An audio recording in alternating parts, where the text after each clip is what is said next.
আল্লাহ রাব্বুল আলামিন বলেন, ইনিল হুকমু ইল্লা লিল্লাহি ইয়াকুসুল হক ওয়া হুয়া খায়রুল ফাসিলিন।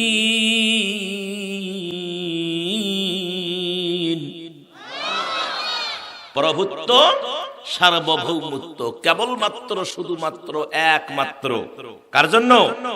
আল্লাহর জন্য। তিনি ইয়াকুসুল হক, তিনি সত্য বর্ণনা করেন। ওয়া হুয়া খায়রুল ফাসিলিন, তিনি হলেন উত্তম ফয়সালাকারী। জোরে কর। সেদিন কোনো ঘুষ চলবে না, সেদিন কোনো জজ ব্যারিস্টারের খাওয়া না। এর ওদের কি অবস্থা হবে, ওরা আগে হিসাব দেখ, কয়টার ফাঁসি দিছে আর কয়টার টাকা বেহালালি করে খাইছে। কথা কন না কেন? হ্যাঁ, এই জন্য দুনিয়ায় যেগুলো জজ ব্যারিস্টার আছে, এদের ছেলে মেয়েদের এদের কাছে বিয়ে দেওয়াও ঠিক না। এরা মিথ্যা কথার হাড়ি। কথা কন না কেন? এরা আছে নাকি জজ ব্যারিস্টার? আছে নাকি কেউ? কবে যে হুজুর এসে আমাকেও বাস দেওছে, বাস টাস না। মুনাফিকের যে তিনটা চিহ্ন, তার মধ্যে এক নাম্বারটা হলো মিথ্যা কথা বলে, মিথ্যা বলে। কথা কন। আর মিথ্যা ছাড়া মামলা হয় না। আমি নিজেই জজকে জিজ্ঞেস করছিলাম, উকিলকে, যে ভাই এই যে মিশা কথা, যে আমার একটা মামলা মিশা কথা, কয় 80% মিশা কথা বলা লাগবে, 20%ও তাও কম বেশি আছে। সব বনাশ করছে। তাহলে যে লোকটা 80% মিশা কথা কয়, এটা তো মুনাফিক। কথা কন। আর মুনাফিক যারা, এদের ঠিকানা কোথায়? জান্নাতে। কোথায়? এটাকে আমি বলবো না, কোরআন বলবে। সুবহানাল্লাহ। যদি আলোচনাটা কোরআন থেকে হয়, কারো সমস্যা আছে? সুবহানাল্লাহ কোন? আল্লাহ রাব্বুল আলামিন সূরা তাওবা, সূরার নাম কি? তাওবা, 73 নম্বর আয়াত। কয় নাম্বার? আল্লাহ রাব্বুল আলামিন বলেন, এই হাফেজ সাহেবরা, এই আমার দিকে তাকাও। এদিকে ওদিকে তাকাবো না, আমার দিকে তাকাও, আলোচনা শোনো, দেখো তো ঠিক আছে কিনা। সূরা তাওবার 73 নম্বর আয়াত। ইয়া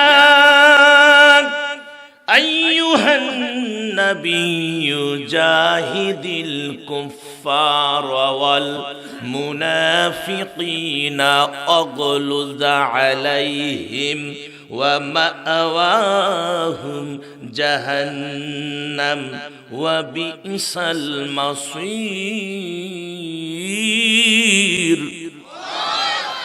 ঠিক আছে না? সূরা তাওবার কয় নাম্বার? 73 নম্বর আয়াতে আল্লাহ বলেছে, ইয়া আইয়ুহান নাবিয়্যু, হে নবী, জাহিদিল কুফফারা ওয়াল মুনাফিক, যারা কুফরি করে আর যারা মুনাফিক, এদের বিরুদ্ধে আপনি যুদ্ধ ঘোষণা করেন। এদের বিরুদ্ধে কি ঘোষণা? যুদ্ধ ঘোষণা। মুনাফিক আগলুয আলাইহিম ওয়া মাআওয়া, ঝটকা, ওয়া মাআওয়া জাহান্নাম। যে আগলুয আলাইহিম ওয়া মাআওয়াহু কি? জাহান্নাম, তাদের ঠিকানা হচ্ছে জাহান্নাম।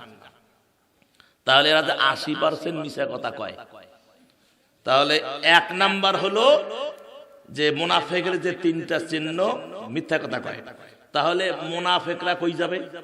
কথা কয় না, জাহান্নাম যাবে। তো ওদের ঘরে তো মেয়ে বিয়ে দেওয়া জায়েজ নেই, ছেলে বিয়ে দেওয়া জায়েজ নেই। কথা কন না কেন? হ্যাঁ, ওরা তো এখন দৌড়ের উপরে আছে। তার কারণ এই বাংলাদেশে এই সমস্ত বদমাশেরা মিথ্যা ট্রাইব্যুনাল তৈরি করে আমাদের কলিজার টুকরা বাংলাদেশের নিয়ামত, আমাদের মাথার মুকুট, হক্কানি আলেমদেরকে ফাঁসির কাস্টে ঝুলিয়ে হত্যা করেছে। কথা বলেন ঠিক কিনা?